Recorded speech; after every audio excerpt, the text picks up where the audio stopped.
I'm going to do an audio sync, and we're rolling.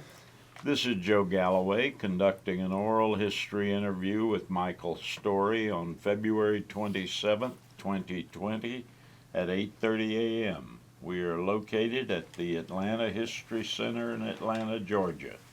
Sir, before we begin, could you please state and spell your first and last names for the transcriber? Michael Story, Michael Story. Thank you. Before we talk about your time in Vietnam, I'd like to get a little biographic information. When and where were you born? I was born January of 1946 in Rockford, Illinois. Who were your family members? I have 4 brothers and sisters, and my mom and my dad. My dad was a World War II veteran. He was a bombardier navigator in World War II. What did he do after He was in the South war? Pacific. Oh, and then after he got out of the service, they settled in Portland, Oregon, and he became a general contractor. Do you consider, is Portland where you really grew up? Portland, yes. I moved there when I was, they moved there when I was 4 years old, and I went to high school in Portland, Oregon, and college in McMinnville, Oregon. How did you come to enter the military? Well, I graduated from college in '68, and the draft was in full force, and there was no lottery. And the draft board said, you will be drafted.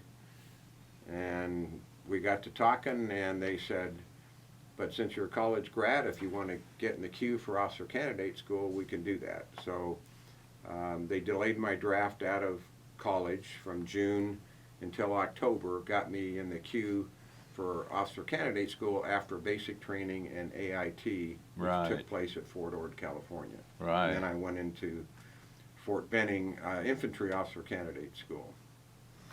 I had Benning School for Boys. I had looked at other alternatives. My eyes weren't, one eye wasn't good enough to be a pilot, and then I looked briefly in the Coast Guard, and then just decided to go with the draft. Yeah. So you took an Army commission. I did. I had an undergrad in chemistry, and while I was in basic training, the Chemical Corps came to me and said, we see you have a degree in chemistry, we'd like you to go in the Chemical Corps, but it would be as an enlisted. I had a brief chat with my dad, who said, Mike, I've always pictured you as an officer, and so I went ahead. I turned that down and did the Fort Benning route. Yeah. And what branch did you end up with? Infantry? Infantry. Yeah. Mm-hmm. Now, this is 68? Went in '68. Vietnam is in full-blown fury. Were you keeping an eye on that? Not a lot. Linfield is a small college in Oregon, and it seemed like, compared to other campuses, like the University of Oregon, where there was a lot of unrest about it, I was pretty isolated about really what was going on in Vietnam. Just that there was a war, and my understanding was we were over there to stop the flow of communism, and I didn't have any big issues about going in and serving my time with the country. So once you finished officer candidate, did you then do officer basic, or did they ship your butt to Vietnam? I did basic training in AIT at Fort Ord, California. Right. Then I did 6 months of officer candidate school at Fort Benning. Right. And I was graduated as second lieutenant. Then, and I've got pictures of it, 6 days after officer candidate school, my wife and I got married because she graduated from Linfield. And we were assigned for, I think, 10 months to Fort Hood in Killeen, Texas. Yeah. And I was assigned part of the mechanized infantry brigade assigned to the Fort Hood, the 2nd Armored Division. Yeah. And I actually had a platoon of guys that we did exercises, and we were trained for riot control if needed, but it was more, my platoon was made up probably 75% of young men returning from Vietnam with about 6 to 7 months left in the service. They're hard to deal with. Well, yeah, you think a brand new butter bar would have a lot to say. Lieutenant Story, relax, just relax. The captain's coming, but just relax.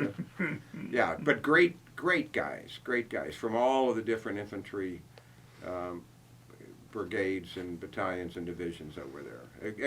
An excellent way to kind of learn a little bit more about the right way to working with guys who've been under fire. Absolutely, a genius. Yeah, no, it really But those helped. guys, when they were coming back from a year in combat, they weren't inclined to paint rocks and do simple shit. No, or jump through their butt. I just remember one day a colonel was coming, and I was getting and I saw one of my men doing this. What's that mean? Well, that's Lieutenant Story jumping through his butt because an officer's coming. Yeah, it was good training for me. Later, the Army decided it wasn't worth their while to keep a guy for 6 months. Yeah. Just put him out of the Army and let him go home. I have friends who that happened. They got out after 3 Early outs. Mm-hmm. It was a lot easier to do that than keep the lid on those guys. Yeah. Good guys, though. Good guys. And then from there, in like August of 69, 70. I was in Fort Hood, graduated from Officer Candidate School in like August of 69, got assigned to Fort Hood until August of 70, did a month or 3 weeks in Panama for jungle school training, and then went to Vietnam in September of 1970. They were already starting to think about drawing down. Things were, I was with the 100, they sent me to the 101st up in I Corps, but I think things had died. They were quieter. It was not like it was during the Tet Offensive, but So you're assigned up to where? What area in I Corps? I Corps, Camp Evans, Phu Bai, Quan Tri. We were based in Camp Evans up around Phu Bai, away in Quan Tri, and my job was as an infantry platoon leader. We were air mobile, so my platoon would go out on a helicopter air assault for 28 days, do search and destroy missions, come back for 4 days, and then go out again. And I did that for 9 months, and then There's some bad jungle mountains out there. Yeah, we were the first 2 or 3. There are first 2 or 3 months we were in the Delta area up there, and then we got assigned to the jungles. Yeah. I was glad I had my.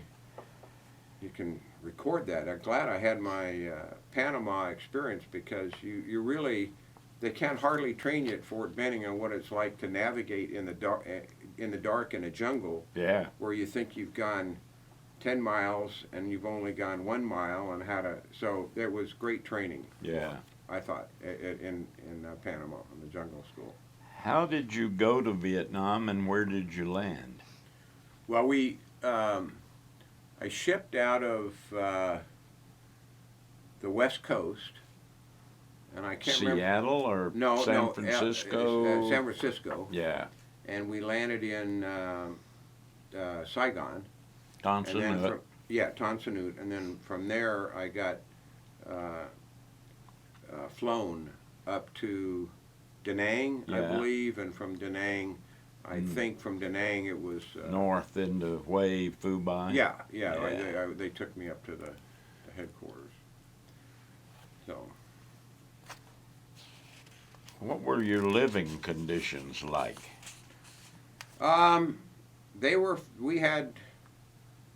you know, kind of like barracks, and we had, it was more of a cot, I think, if I remember right. You know, In a hooch? Yeah, in a hooch, yeah, in a hooch. Outhouses, and, but, you know, good mess halls, the divisional or brigade headquarters were close by. We had mess halls and that kind of thing. You know, it was fine. There was a division dog named Yo-Yo that I kind of adopted once I got back as XO. But anyway, you know, I was only back for 4 days, and then we'd go out at 28 days. Yeah. So I was mainly used to being outside the base. And living is rough out there. You know, everything's relative. You're trained for it, and so you're out. You learn how to stay dry, how to keep your socks dry, your stuff dry, how to stay warm, how to use your poncho, and everything's relative. And it was, you know, it was what it was. Yeah. Describe your friendships with and your impressions of the people that you lived and worked with, both officers, NCOs, and the grunts. Yeah, I didn't make any lifelong friends, but I had good friends over there. I had a very good friend was the artillery FO, the lieutenant who went out with us, forward observer, to call in airstrikes and that kind of thing. And I'll probably talk about this later. I got to be very good friends with my platoon medic, who I lost in combat, and later has connected with his sister. But so you just form friendships, and but nothing. You know, you're out so much that. So I haven't gotten contact with that artillery XO a bit, but yeah, it was.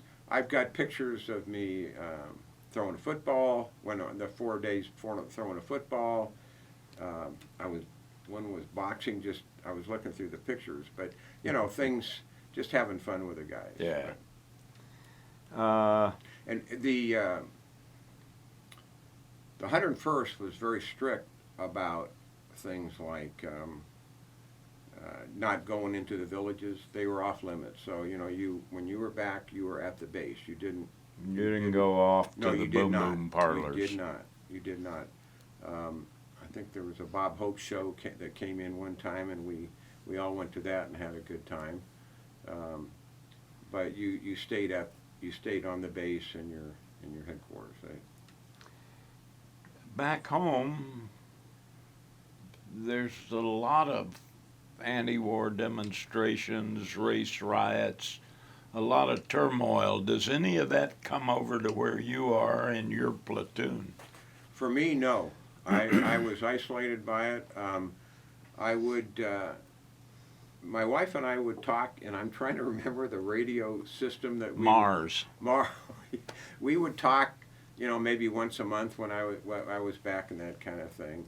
And she never really got into that kind of thing or talked about it.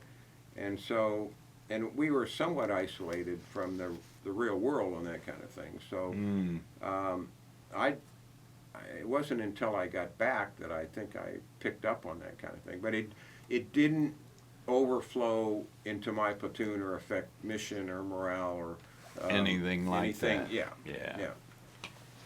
I don't know if that was unusual, but I think the 101st was probably more strict about what came onto the base and what didn't.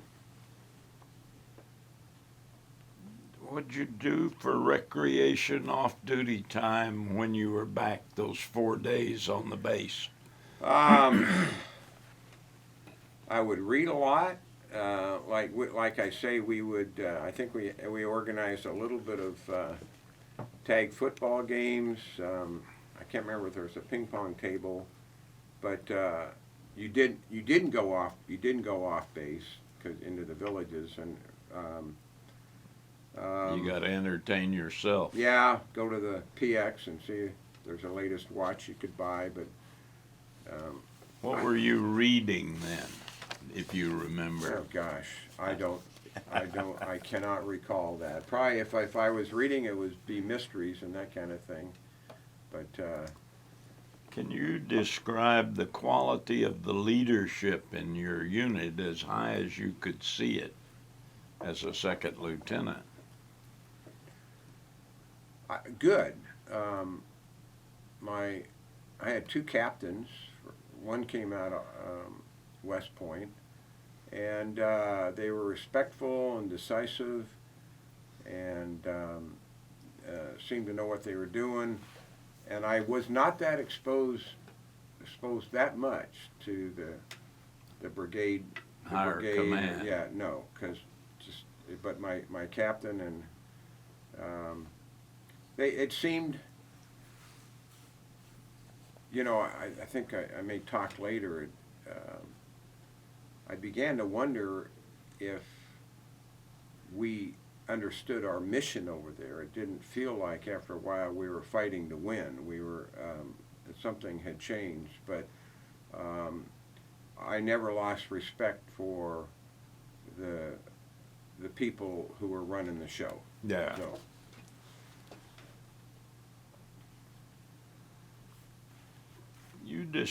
Can you describe significant actions, operations in which you participated during your tour? Not really. We just we Didn't run any big ones? they're just searching. We were, and I don't even know if there's a name for it. We would just go on search and destroy missions every 28 days, and I'm not sure what they were part of. One of the last ones there's one in there about a bad day, and I'm not sure what, it was not like the Tet Offensive or any of that kind of thing. Just steady patrolling. Steady patrolling, first in the Delta region and then in jungles. Please search into, you have this area on the map. We want you to, I would move every night to a different location, and we would cover so many square meters on the map and then report back and that kind of thing.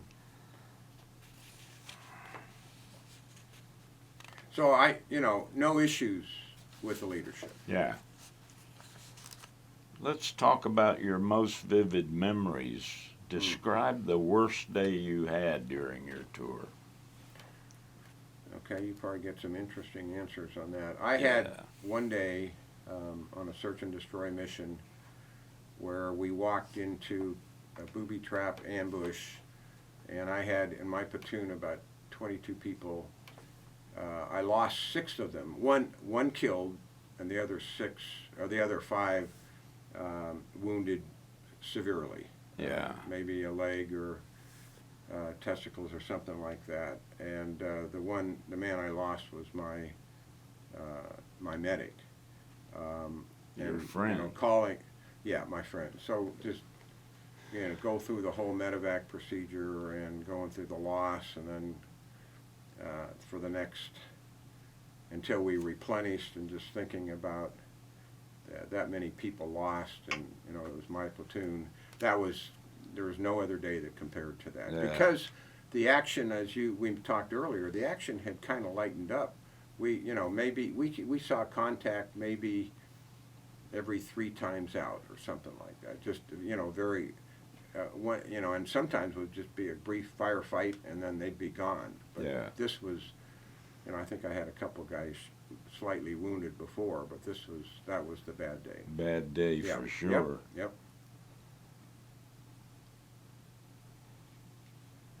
Describe the best day you had during your tour. I saw that question in advance. I have never thought anything's the best day. I know that the day that I was leaving for Hawaii to meet my wife, in January '71, my wife had set up I hadn't taken R&R. I'd saved up, and so I think I had a week and a half, and we met in Hawaii, and that was just wonderful to be able to do that and go over and see her and then come back. It was a good day when I left, but you know, hard day coming back. Yeah, but you know what? As you know, it was what it was. Yeah. And you know, in a way, I was kind of signed up for it, and you just accept. Yeah, it was not fun coming back. That was for sure. Yeah. How much news did you get about the war you were fighting, and what was the wars going on back home? Very little. Stars and Stripes, Armed Forces Radio, any of that? Maybe. Not to my memory that was something that I really stayed glued to. So, Yeah. Yeah, I don't know.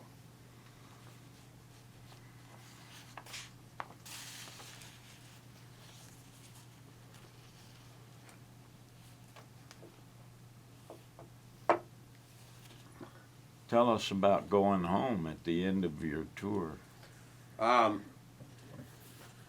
It was great. I don't know if it could have gone better. I went home in like June of '71. My wife, we had rented.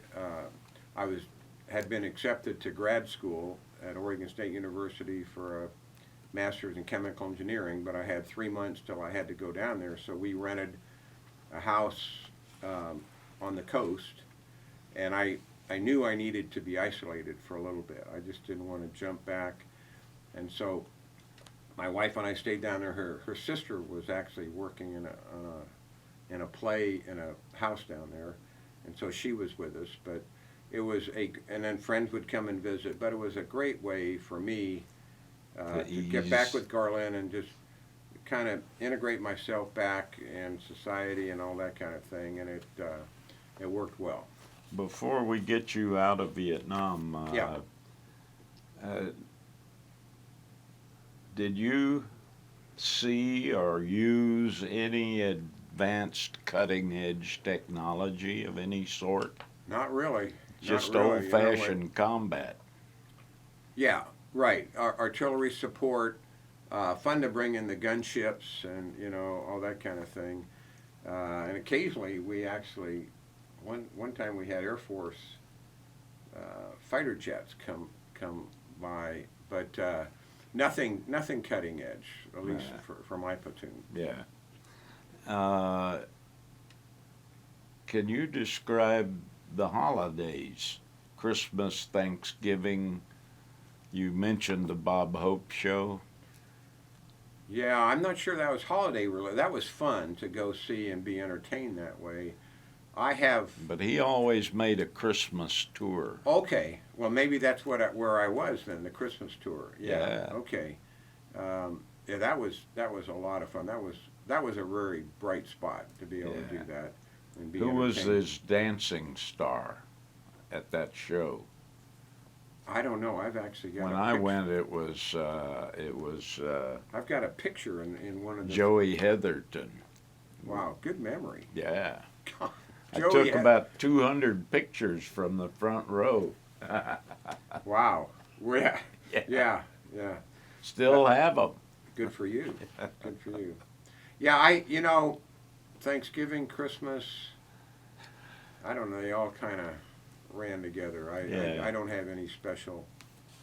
It was like say 4 days back and 28 days out, and probably, I don't think we took downtime for holidays, if I remember right. Maybe except for the Bob Hope show. Yeah. Did you have difficulty readjusting to life after the Army and after combat? My perception is I didn't. Probably we should ask that of your wife. Yes. I really felt, I was older. By the time I got to Vietnam, I was 24. And I really wanted to go. By the time I got through with my training, I wanted to go over there, and then I wanted to have combat troops, and I got what I wanted, and I made a decision when I came back that I needed to get on with my life, and the best way to do that was to compress, and put aside what was any issues that I might have picked up from Vietnam, whatever they may be, and get back and get on with my life. That was kind of my motto. I need to get on with my life. And now, what, you went back to school? I went. Yeah, I got a master's in. I realized I had an undergrad degree in chemistry, and I was looking at a variety of different things. But the Army taught me that there was something about leadership and management that I had a skill at. If I was putting, which I had kind of shied away from that in college and all that kind of thing. Oh, 5 kids, 5 brothers and sisters, and all that kind of thing. But there was a lesson for me that management is a skill and leadership is a skill I have, because whenever I was put in charge of people, even in training, we did very well, and I got recognized for it. So my brother happened to tell me that, and I wanted technical area, so technical managers at the company he worked at had chemical engineering degrees. So I got a chemical engineering degree with an idea to go into management in a technical environment.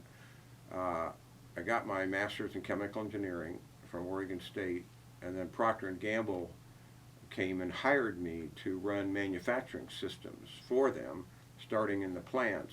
So I hired on for them and with them in '74, and worked for Procter & Gamble for 33 years in manufacturing management, systems management, and at the corporate level too, managing supply chain systems, and including a 5-year stint in Singapore. But I had a couple interesting things though about adjusting when I came back. My wife just seemed, she's a very strong-willed person, but she seemed to know exactly the boundaries of not, either not intruding or being over sympathetic. Isn't it awful what they did? She just kind of gave me my space, and then my best friend from college decided to go back for his master's at the same time, and he and his wife, John and Marty, were our best friend, and they, same thing, it's just a very good couple years of re-entry back in the U.S. And sounds good. Yeah, it was good, and also just deciding I am not going to get into, ain't it awful I was over there, I'm not going to get into reliving, I'm not going to be talking about it. And probably today is the most I have ever and will ever talk about my experience. By the by, my wife is Singapore Chinese. Oh, she is? Yeah, I lived and worked there off and on 8 years. Oh, no kidding. Okay. My office and my home were in Raffles Hotel. Oh, that's a nice place. Yeah, we were Four Seasons Hotel. There was condominiums. We were there from 2000 to 2005, and I loved it. I had plants in China, Vietnam, Thailand, India, Australia, and so then we used Singapore Airlines, which I'm sure you did. So, yeah, very good and safe traveling. Yeah. My wife was a cousin of Lee Kuan Yew. Oh, that's a royalty. Wow. His son's still running the place. Right. Oh, yeah. Yeah, and they run a tight ship. Tight ship. Yeah. No spitting. No peeing in the elevator. No peeing on the sidewalk. No chewing gum. No chewing gum. Yeah. No long hair. And I think when I was the kid from Dayton who had scratched a car and spray painted a car, he got caned. Yeah. I don't know if you remember that. Yeah. Yeah. They whooped his butt. Yeah. They're very strict. Oh, yeah. Okay. With And I think I told you that my medic that I lost, Steve Krug, when I got back to the States, his family in California had a memorial service for him and asked me to come. So we came down from Oregon for a memorial service for Steve, and his sister got my name from that, and then contacted me about 2 or 3 years ago, just thinking back and wanting to reconnect on, she'd heard some conspiracy stuff about why he got some ridiculous. Anyway, so we connected, and so we email back and forth now. I just went out of my way to make sure she understood what a brave and kind and special young man Steve was, and she said that made all the difference to her. So. Do you think your military experience changed you and affected your life afterward for good or less good? It absolutely did, and it was all good. What for me? Like I say, I was older, so I could maybe build on the learnings, but what I learned about myself, and as you know, you learn things about yourself if you're in combat that you will not learn anywhere else. And about management, and about working with young men and treating them with respect. I don't think I mentioned this, but of my platoon of 20-some people, I think I had at least 4 or 5 young men who had been given the choice back in the States, jail or the Army. Yeah. So these were tough, tough young men with their own set of do's and don'ts. But you learn if you treat people with respect and make sure they know that you're not going to put your life before theirs, that they will in turn stand up and do things for you too. We weren't trained a lot on it, but there were rumors about lieutenants getting friendly fire or fragged or something like that, and I think that was mainly if an officer thought his career and looking good was more important than his than men. Than the men. And so, yeah, I would not personally trade my Vietnam experience for anything. I was a little saddened by the time I got through that it did not appear like on that search and destroy mission where I lost 20% of the 6 people, that was an area our company had been in 3 months before, and then they left. The enemy came back. We went back, and I sent out men, and they got hurt very badly. And and the other thing that hit me was, I don't know if they knew it was going to be a bad mission. The 2 people and I'd never had people miss the helicopter assault before. The 2 people that missed the helicopter assault one was our Kit Carson scout, the Vietnamese scout, and the other was my platoon sergeant, life platoon sergeant. And I don't know if they'd heard about it, but I'm thinking, okay, I'm out here with 18 and 19-year-old men, and they get really hurt. The 2 people that, if I'd had that platoon sergeant or my point man, the Kit Carson scout, maybe they would have seen something that I didn't or we didn't and helped us, but they weren't even there. So I start my idea of my respect for the Army and the way we were conducting ourselves over there. It started there was a question mark of what are we really doing here? Yeah. And I took a vow from that point on, I'm going to be extremely careful about what I send my men out on for missions. So just make sure that it's Make damn sure that the Kit Carson Scout and the platoon sergeant go. go to have them with You yeah, bet. yeah. Ain't no more missed helicopters. No, I actually, not a court martial, but I Article took 15. a stripe. I took a stripe off the Good. platoon sergeant for that. Good. He didn't have a good reason for missing. So, and that gets it. I'm trying to remember what question started all that. I don't know. Oh, okay. Would you trade your experience for anything? Okay. Yeah. No, for me it was good. How do you think the Vietnam War is remembered in our society today? I think it's very mixed.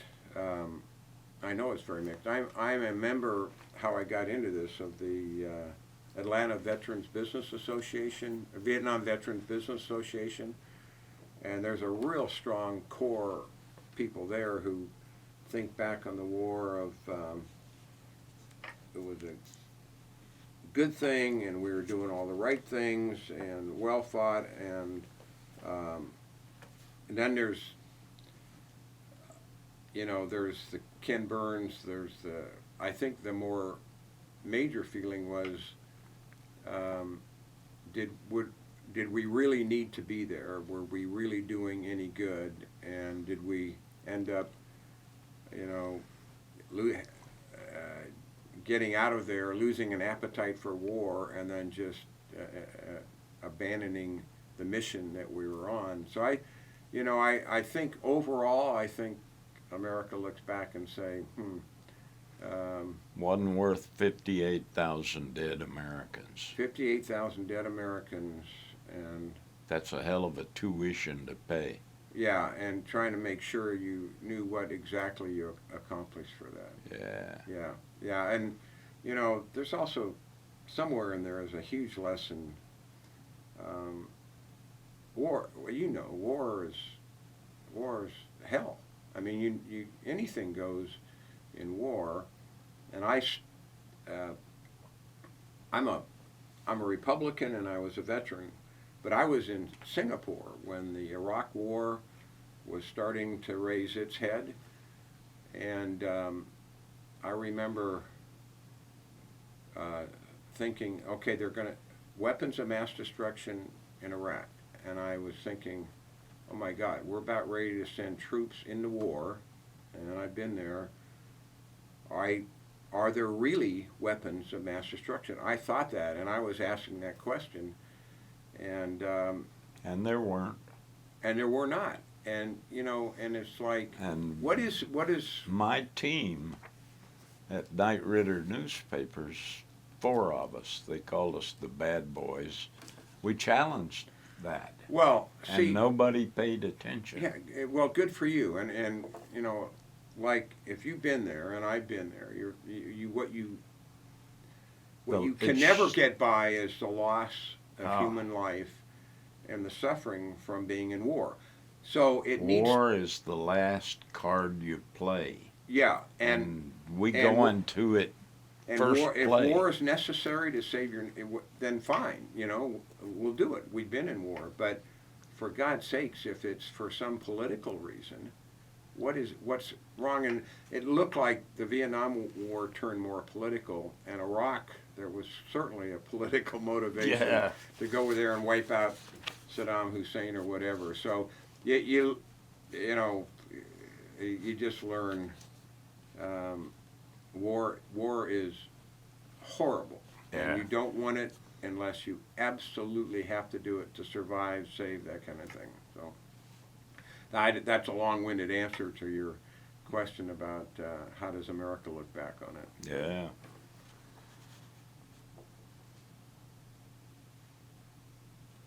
Are there lessons you took from your experience in the military and in Vietnam that you would like to pass along?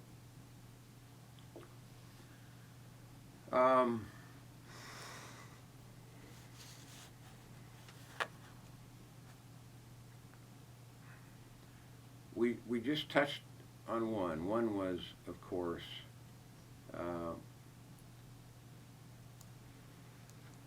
is war necessary? Just, as much as I enjoyed, it's not the right word, as much as I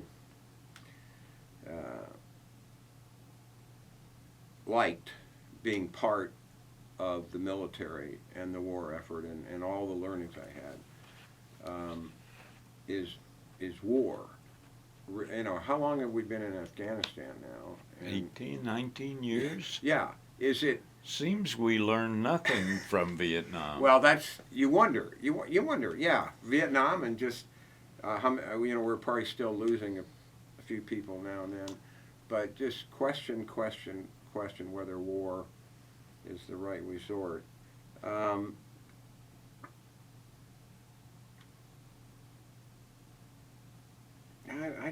trying to think of any other lessons that I would want to pass on, except I just so impressed with the diversity and the strength and the courage of young men that come into the service, and if you treat them right, they will treat you right, and they will always do the right thing. If it's just a core of goodness. And they didn't want to be over there. They got drafted. And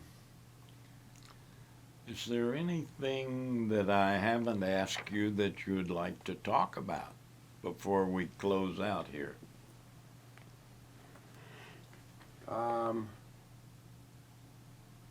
I don't think so. I think you've covered it a lot, and I cannot think of anything that I would like to. I should ask, how did you... One thing I do want to say is how much I appreciate the mission that you all are on here to recognize part of the 50th anniversary and to recognize Vietnam War veterans and memorialize that. That's for someone who pushed that aside and got in the corporate world and now looking back, I really appreciate that. Now, how did someone who's a West Coast guy end up in Atlanta?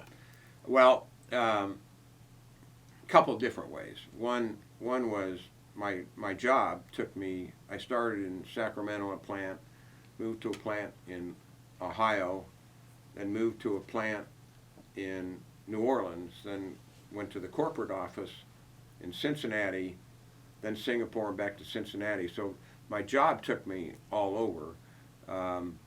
But we retired in Oregon. Meanwhile, my daughter had gone to Emory College and never left Atlanta. And then my son worked for a pharmaceutical college at a pharmaceutical firm out of college, and they moved him with his wife and our grandkids to Atlanta. Uh-oh, so our kids that's all, that you've answered it. Okay, yeah, and when we moved Mama to Oregon... moved you. Yeah, well, my wife's parents were still alive when we retired, like in 2008 or 9, in Portland, Oregon, and then they passed away, and so in 2013, we moved here. Yeah. Wait, 2015, we moved here. Have you visited the Vietnam Veterans Memorial in D.C.? Yes, I have. What are your thoughts when you go there? It's extremely moving. You can put your hand on, and I did, people that you knew that passed away, and it's wonderful. Very, very appreciative of that. I've got one panel there with 305 names that I know out of that one unit. 305? Yeah, that's First way Cavalry Division in 1 month, November of '65. 1 month Bloodiest. they lost? Wow. They lost 305 dead. First Air Cav, and you were assigned to them? Yeah. Wow. Yeah, and did you know any of them very well, or? Yeah. Yeah. See, you saw much more combat, or you were involved in death than I was. That's unbelievable. Oh, they were stacked up. Yeah. The book we wrote was the battalion commander was my co-author. Okay. Yeah. And so you wrote the book that the movie? Yeah. Well, I'm kind of in celebrity. No, not that. Oh. Just another grunt. And you've obviously heard about the 50th anniversary of the Commemoration. Have you received your lapel pin? I think, I'm not sure. Did they? Let's give you one then. Oh, is this for Vietnam service or Yeah. for the 50th? Okay. You Well, know, thank you so much. When my dad and 6 of his brothers and 4 of my mother's brothers came back from World War II, they wore what they called the ruptured duck lapel pin. It was an official Army discharge pin with a flying eagle and a circle of white enamel. And if Wow. you didn't have that in your lapel in 1946, you couldn't get elected dog catcher. Is that right? Yeah. Yeah. So we thought the Vietnam veterans should have a lapel pin like that. It's Yeah. got the eagle on the front, Well, thank you. and on the back it says, "A grateful nation thanks and honors Right. you." Well, If you, and as you like, I'll pin it on sure, you. thank you. Yeah. I need to. Yeah, the reception unmic. for World War II returning veterans was quite different than Vietnam, but things seem to have turned around where They people are have. really They- going out of their way I to think show respect for veterans. mainly because they feel guilty of how they treated the Vietnam veterans, and so they're overcompensating with the guys coming home now. But I'm glad. Yeah. There Yeah, we are. yeah. Thank you. Well, thank you. Did that go okay? I mean, did you get what you needed? Okay. Really